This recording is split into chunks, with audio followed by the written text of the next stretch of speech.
Boko Haram favors women, children as suicide bombers, study reveals. The majority of suicide bombers used by terror group Boko Haram to kill innocent victims are women and children, a U.S. study reveals. Researchers at the Combating Terrorism Center at West Point and Yale University analyzed the 434 suicide bombings carried out by Nigeria-based militants Boko Haram since 2011, and found that at least 244 of the 338 attacks in which the bomber's gender could be identified were carried out by women. The ISIS-affiliated insurgent group has sent 80 women to their deaths in 2017 alone. Boko Haram's use of women as bombers increased following the abduction of 276 female students aged between 16 and 18 from their school dormitories in April 2014. The Chibok girls' abduction prompted the global Bring Back Our Girls campaign. Almost immediately after the Chibok kidnappings, Boko Haram's use of women's suicide bombers skyrocketed, says Jason Warner, assistant professor at the Combating Terrorism Center at West Point, the United States elite military academy. The report suggests that Boko Haram started using women suicide bombers after it realized the potency that gender and youth offer in raising its global profile after the Chibok kidnappings, he says. Youngest bomber aged just 7. As well as regularly employing women to carry deadly explosives, Boko Haram is also at the forefront of normalizing the use of children as suicide bombers, according to the report. Of the 134 suicide bombers whose age could be determined, 60% were teenagers or children. The youngest suicide bomber identified to date was just 7 years old. Boko Haram has used 4 times as many young girls as it has young boys, according to the study. Ellen Chapin, a Yale-based researcher who worked on the report, told CNN the militant group deployed 42 teenage girls and 23 little girls, 12 years old and under, compared to 11 teenage boys and 5 little boys. A woman stands at the site where 4 female suicide bombers blew themselves up near a bus station in Maiduguri on March 15, 2017, killing 2 people. The group's reign of terror has left an estimated 35,000 dead over the last 6 years. Warner says the vast majority of the group's victims are innocent, everyday Nigerians, Cameroonians, Nigerians, and Chadians, not government or military personnel. The loss of life caused by Boko Haram, and the war against the group, has been staggering, Warner says, adding that the conflict has forced more than 2 million Nigerians to flee their homes, with profound humanitarian consequences. Women seen as expendable. The report's authors say there are several reasons why women and children are chosen as bombers, one being that they are far less likely to be searched. They can hide explosives under their billowing clothing, or inside handbags, and in some cases have even strapped explosives on their backs with infant children. There are also reports of men dressing as women to slip through security more easily.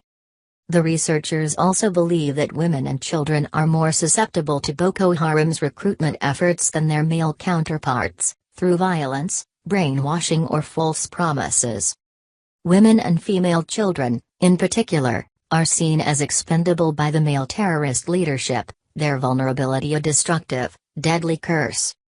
One former insurgent told researchers that women are cheap and they are angry for the most part, adding that using women allows you to save your men. Mistrust spreading in communities.